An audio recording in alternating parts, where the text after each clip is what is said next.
Сәлем баршаңызға. Сіздермен бүгін хачапури по-аджарски жасаймыз. Жасалу жолы өте оңай. Видеоны соңына дейін көріп, менімен бірге жасап көріңіздер. Достар, менің арнама тіркеліп, лайк, комментарий қалдыруды ұмытпаңыздар.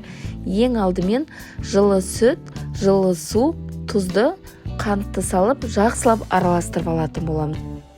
Дрожжыны салып, жақсылап ерігенше араластырып аламыз. 4-5 қасық ұнымызды салып, бір келкі масса болғанша қасықтың немесе венчиктің көмегімен жақсылап араластырып аламыз. Енді көтерілу үшін бетін жауып 10-15 минутқа қалдырып қоямыз. Бізде осындай аппара болады. Өте жақсы көтерілген. Енді осыған қалған ұнымызды салып, жақсылап араластыратын боламыз.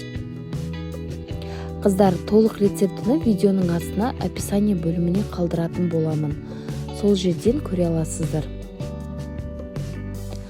Барлығын жақсылап қасықпен араластырып аламыз.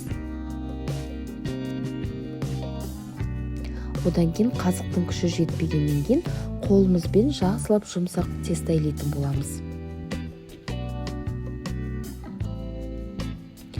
Қолдарыңызбен осылай илеп жіберіңіздер. Қалған ұнымызды қосып,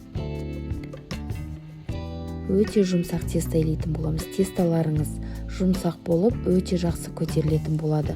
Ауа өтпейтіндей бетін жауып, жарты сағат немесе 40 минутқа қойып қоямыз. Тестамыз тез көтерілетін болады, қыздар. Тестамыз осылай көтеріледі. Ол тестаны екіге бөліп, 2 хачапури жасасаңыздар болады, немесе дәл осы тестадан пицца жасасаңыздар болады, қыздар. Тестамыз өте жұмсақ, тындырып қоюдан қажеті жоқ. Осылай екіге бөліп, күлшелеп алғаннан кейін онымен жұмыс істей беруге болады. Өздеріңізге ыңғайлы болу үшін пергамент қағазын алып, тестаны сол жерге жайсаңыздар болады. Противеньға салып қоя саласыздар. Қолдарыңызды сулап алып, тестоның үстінен осылай бассаңыздар, тесталарыңыз өте тез жайылатын болады. Бұлай ыңғайсыз болса, оқтаудың көмегімен тесталарыңызды жайып шығуға болады. Тестаны жұқалап жаямыз. Дрожжевой тесто болғаннан кейін біздің тестамыз көтерілетін болады. Достар, менің арнама тіркелуді ұмытпаңыздар. Сіздердің қолдауларыңыз мен үшін өте маңызды. Қолдарыңызбен осылай жұқалап алғаннан кейін екі шетіне жақсылап сырды көбірек салып шықсаңыздар болады. Сұлу гунеды деген сыр бар, соны да пайдалансаңыздар болады, қыздар.